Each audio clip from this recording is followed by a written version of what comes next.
The judge's words still echo in my mind. "Mrs. Holloway, you have 48 hours to surrender your children." I stood there in that courtroom, watching my husband's family celebrate as they took everything. My kids, my home, and what they thought was $30 million, but they never found the letter Roland wrote before he died, the one that would change everything 10 years later. My name is Vivian Holloway, and if you'd told me 15 years ago that I'd lose my children to the very people who were supposed to be their family, I would have said you were insane. I was just a florist then, 27 years old, running a small shop on Bay Street in Savannah, Georgia. My hands always smelled like roses and baby's breath, and my biggest worry was making rent during the slow months. I never imagined I'd be standing in a courtroom, labeled a gold digger and an unfit mother, watching strangers in expensive suits determine whether I could keep my own children. The morning everything fell apart started like any other. October 15th, 6:47 a.m. I remember the exact time because I was watching the kitchen clock, timing Theo's eggs. He liked them runny, exactly 3 minutes in boiling water.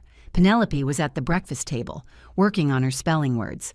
"Mom, how do you spell necessary?" she asked, her pencil poised over her homework. Roland was reaching for his coffee when his hand suddenly gripped the counter. His face went white, then gray.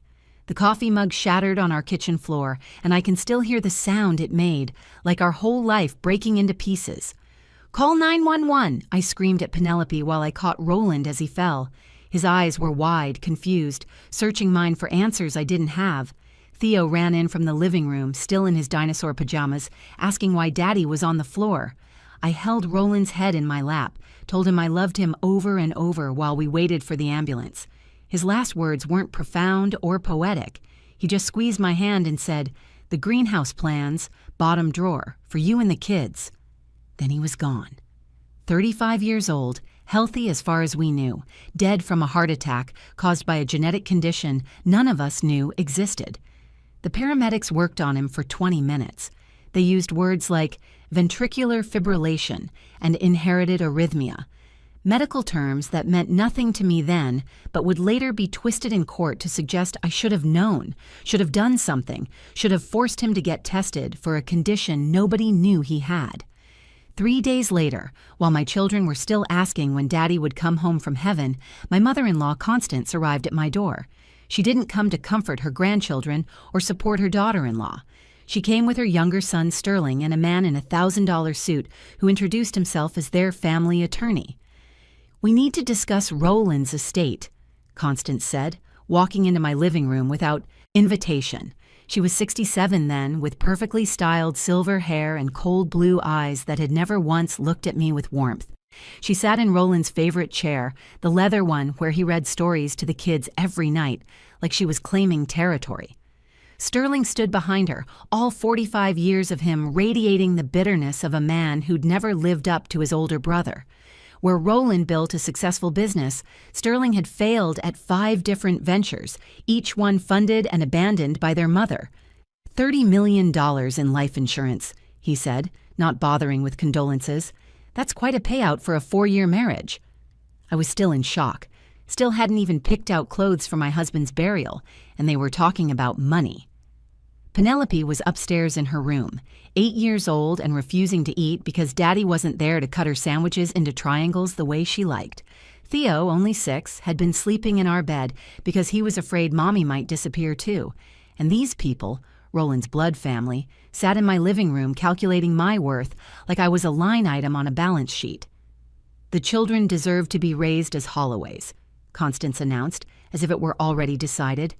"Properly educated, properly provided for, not scrambling in the dirt playing with flowers."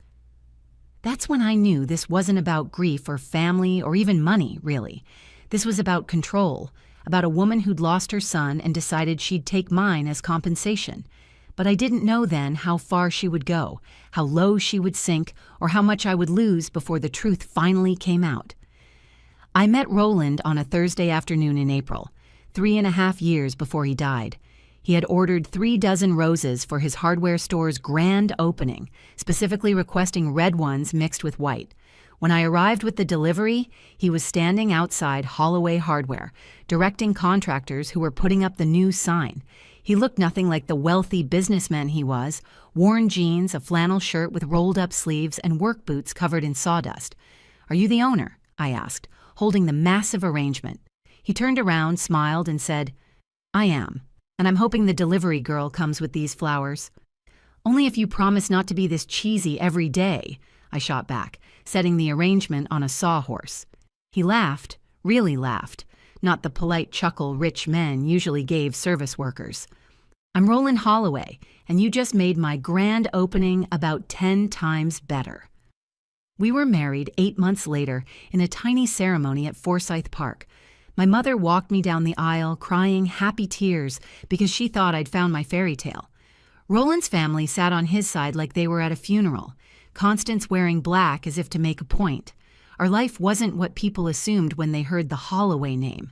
Yes, Roland had inherited his father's hardware business, but he'd earned its growth himself, expanding from 3 stores to 12 across Georgia through 70-hour work weeks and in genuine love for helping people fix their homes.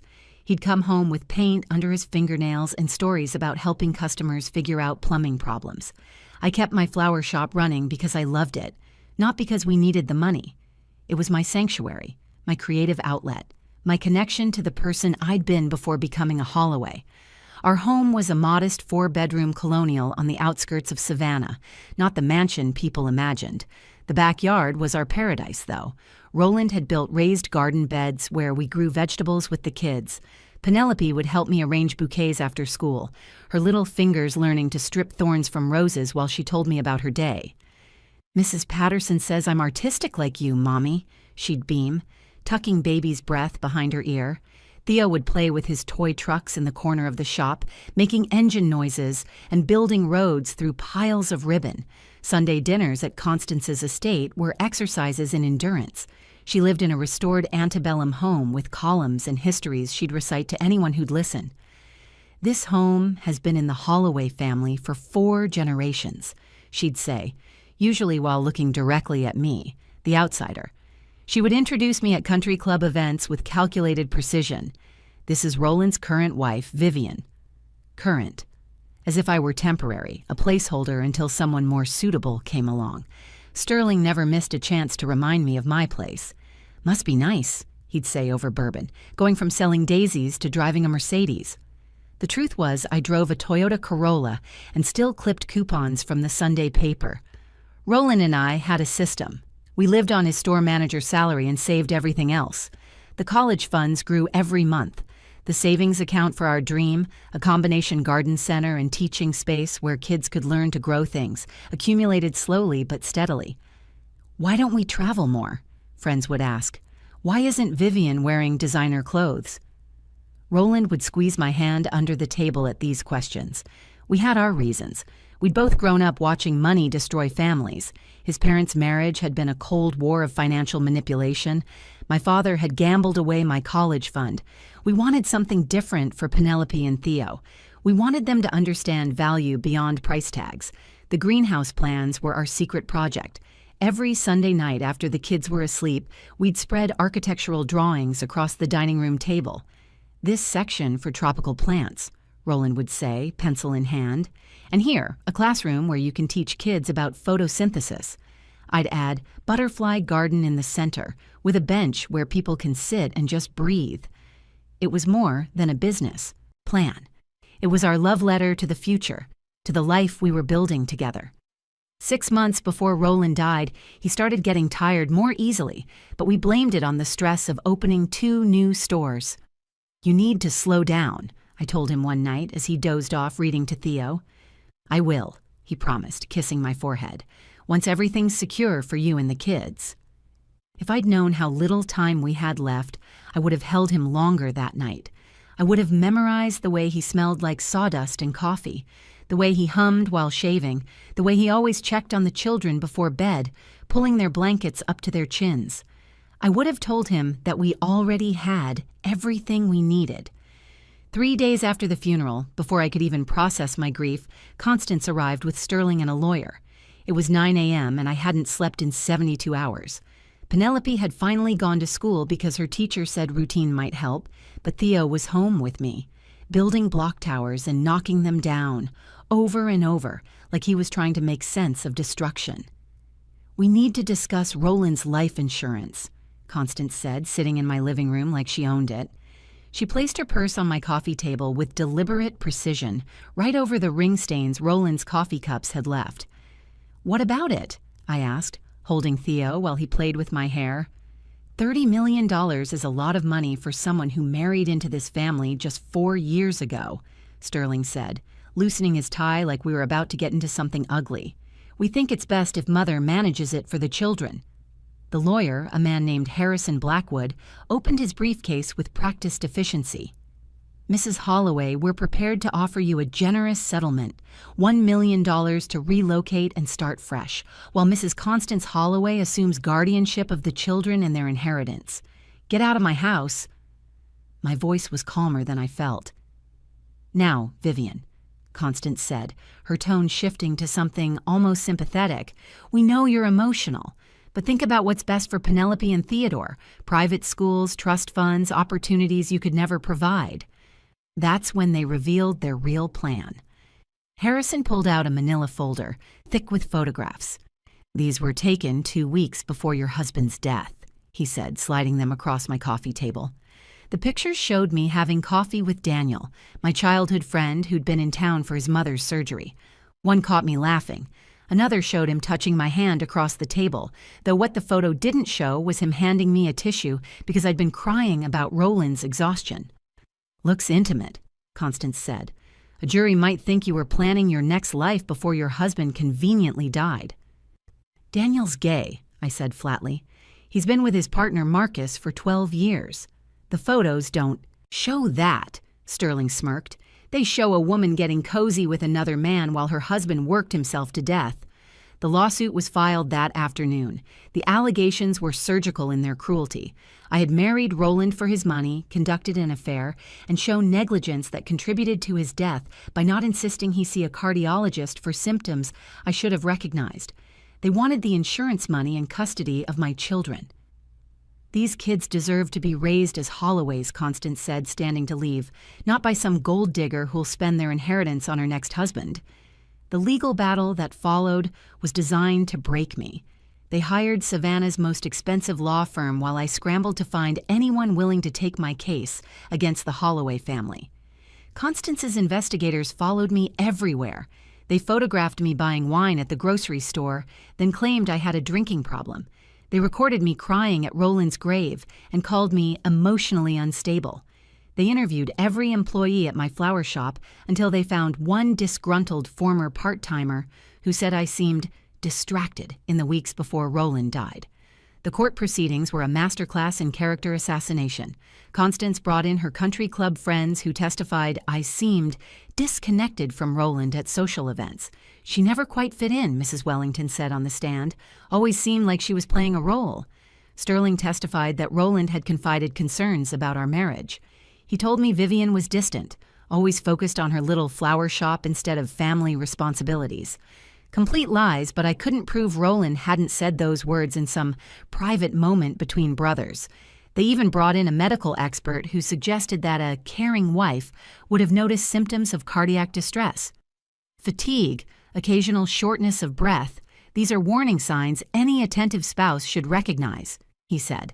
Though Roland had never shown those symptoms beyond normal exhaustion from work, my lawyer, a public defender turned family attorney named Ruth, did her best with what we had.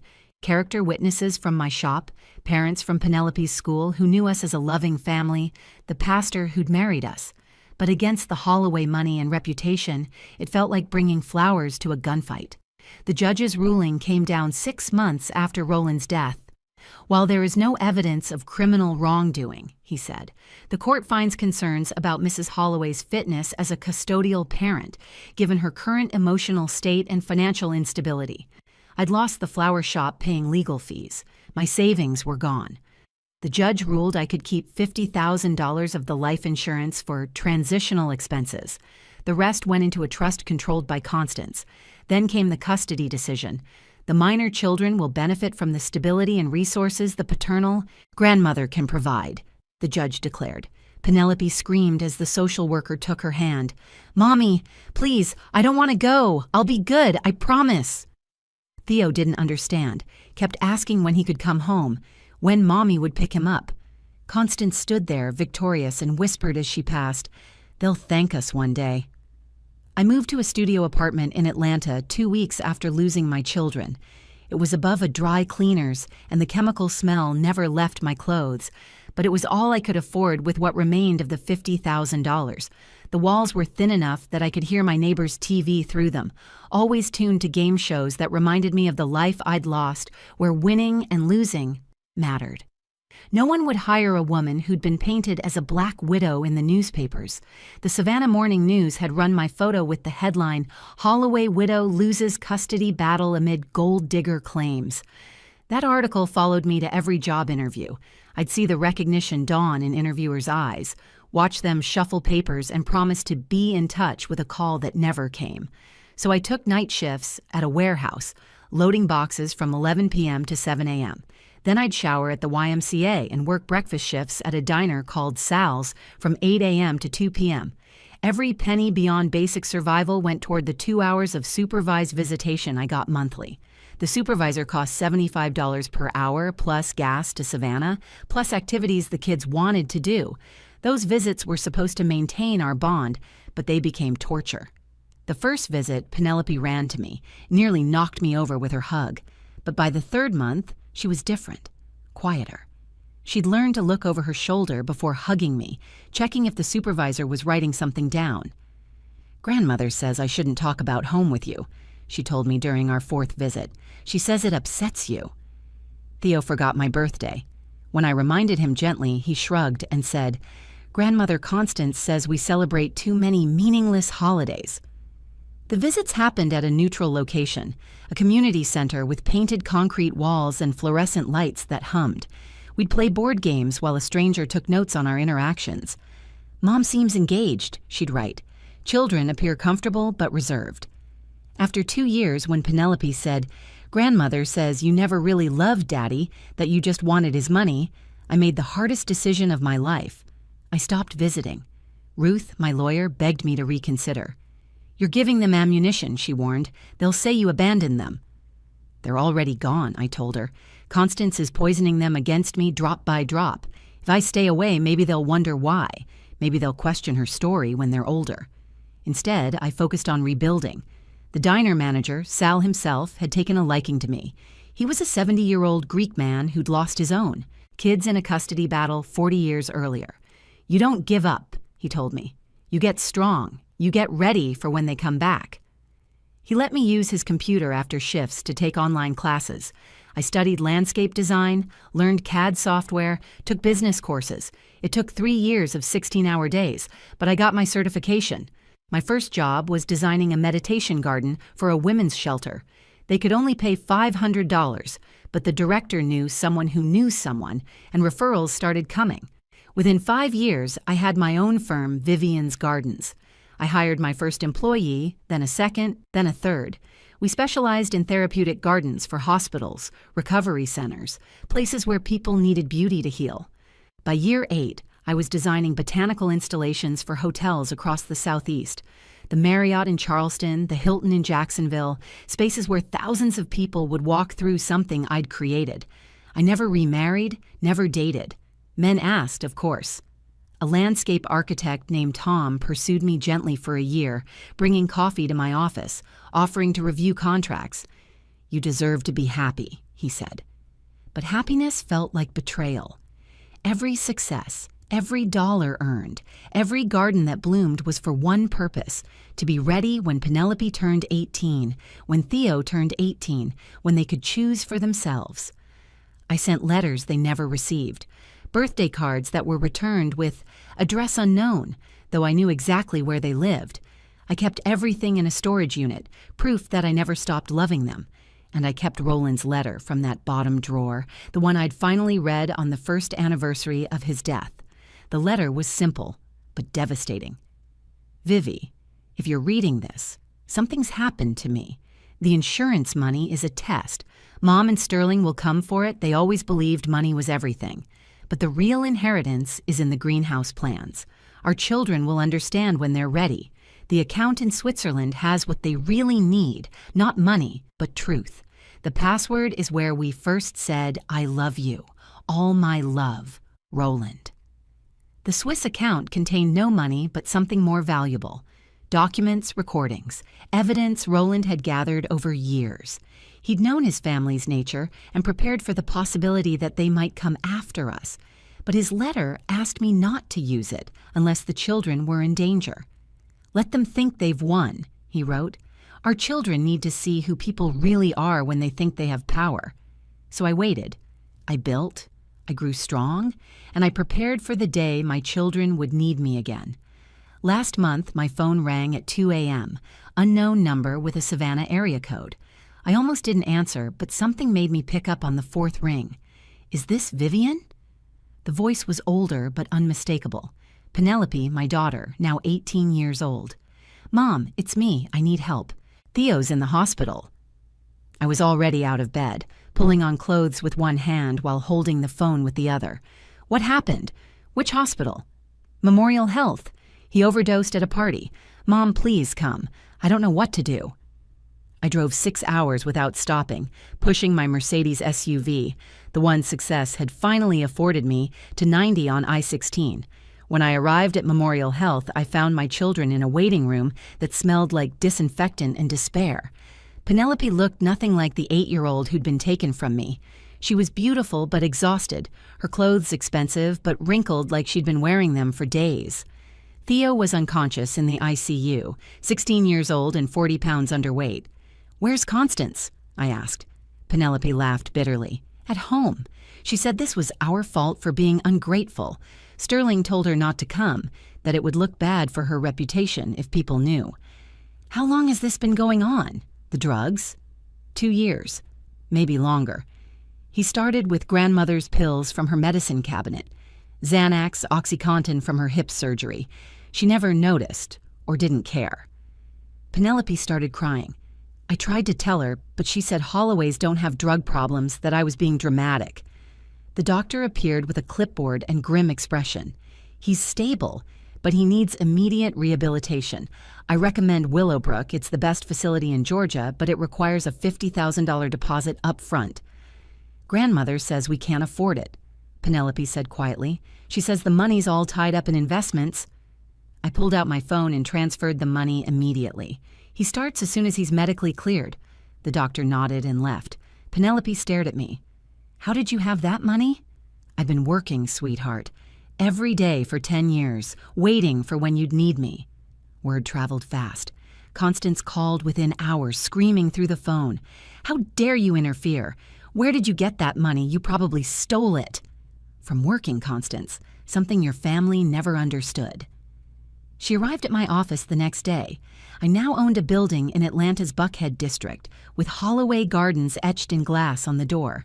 Yes, I'd kept Roland's name. It was my name, too, no matter what they'd tried to take from me. Constance stood in my reception area, looking older, smaller, her perfect composure cracked. Sterling was with her, his expensive suit not quite hiding his soft middle and desperate eyes. We need to talk about the children's future, she said, her voice lacking its usual venom. Perhaps we were hasty before. Families should stick together. I led them to my office, walls covered with awards and photographs of gardens I'd designed. Penelope had come with me, refusing to leave my side since the hospital. She sat next to me as I pulled out Roland's letter. Your son knew exactly what you were, I said, laying out the documents I'd retrieved from Switzerland years ago. Not money, as I'd let them assume all these years. Instead, there were recordings of Sterling begging Roland for money, admitting he'd been skimming from the hardware stores, bank statements showing Constance's tax fraud, moving money offshore to avoid paying millions, photos of Sterling meeting with criminals he owed money to, criminals Roland had paid off to protect his brother.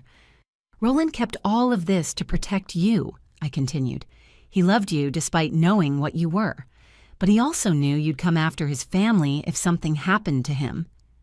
Then I pulled out the adoption papers, the document that changed everything. There's something else. Penelope and Theo aren't your biological grandchildren. Constance's face went white. "What are you talking about?" "My sister Grace died in a car accident when Penelope was 3 and Theo was 1. She was a single mother, no father listed on the birth certificates. Roland and I adopted them, gave them our name, our love, everything. Roland never told you because he knew you'd treat them differently. He wrote it right here. Mom would never accept them if she knew they didn't carry Holloway blood." "You lied to us," Sterling whispered. "No, we protected 2 innocent children from your prejudice, and you proved Roland right. You only wanted them when you thought they were worth $30 million. Penelope spoke for the first time. "Is that true? You only wanted us for the money?" Constance couldn't answer. Her silence said everything. "The insurance money you fought so hard for?" I stood up. "It's almost gone. Penelope told me about Sterling's investments, the failed casino, the bogus real estate development. You blew through $30 million in 10 years, and now you come begging to the woman you destroyed." "We'll sue you for fraud," Sterling threatened weakly. "Go ahead. I'll release everything to the authorities. The tax fraud alone will get you 20 years, Sterling." They left without another word. 2 broken people who'd spent their lives valuing money over love and finally learned the price of that choice. Penelope and Theo moved in with me last month. My apartment in Buckhead has 3 bedrooms now, 1 for each of them, decorated exactly how they want. Theo chose dark blues and grays, covering his walls with band posters and astronomy charts. Penelope picked sage green with white trim, filling her space with plants from my greenhouse. We're in family therapy twice a week, working through 10 years of lies and manipulation. The therapist, Dr. Chen, says trauma like ours doesn't heal overnight, but every session brings small victories. Theo's been clean for 60 days now. He goes to NA meetings every morning at 7 a.m., and I drive him without fail. He told me yesterday that Constance used to give him Xanax when he was 12 because he was too energetic at her dinner parties. She said Holloways must always appear composed, he explained, his hands shaking with anger, not withdrawal. She turned me into an addict before I even knew what drugs were. Penelope's applying to colleges, all of them offering strong social work programs. "I want to help kids caught in custody battles," she told me while we filled out her applications, kids who get used as weapons between adults who forgot how to love. She's written her college essay about the day she realized the grandmother who raised her had never actually loved her, just the idea of what she represented. It's painful and beautiful and will probably get her into any school she wants. Last week, Penelope found me crying over photo albums at 1 a.m., old pictures from before everything fell apart. Roland pushing Theo on a swing, Penelope in her flower girl dress at our wedding, the 4 of us covered in flour from a failed attempt at making Christmas cookies. "Mom, why didn't you use those documents during the custody battle?" she asked, sitting beside me on the couch. "Because Roland's letter asked me not to unless you kids were in danger." He wrote, "Let them think they've won. Our children need to see who people really are when they think they have power. That's the only way they'll learn to value love over money." Theo joined us then. Couldn't sleep again, which happens often in early recovery. He curled up against me like he used to when he was 6, before they took him away. "You lost everything for us." "No, baby. I lost everything to learn what really mattered. And when you needed me, I had rebuilt something real. Not just money, but strength, wisdom, the ability to stand up to anyone who tried to hurt you again." Constance tried to fight for visitation rights last week, claiming grandparental privileges. The judge reviewed the Switzerland documents, the evidence of child endangerment through prescription drugs, the financial malfeasance. Not only did he deny her request, but he opened an investigation into the original custody case. Ruth, my old lawyer, called me crying. "We might be able to prove judicial misconduct," she said. "Constance's lawyer had connections to that judge. They played golf together every Sunday." Sterling fled to Costa Rica 3 days after our confrontation, taking what little remained of the inheritance. Constance lives in a 1-bedroom apartment in the suburbs now, surviving on Social Security. Penelope visited her once, trying to find closure. She came back quiet and sad. "She's still blaming everyone but herself," Penelope said, still insisting she did everything out of love.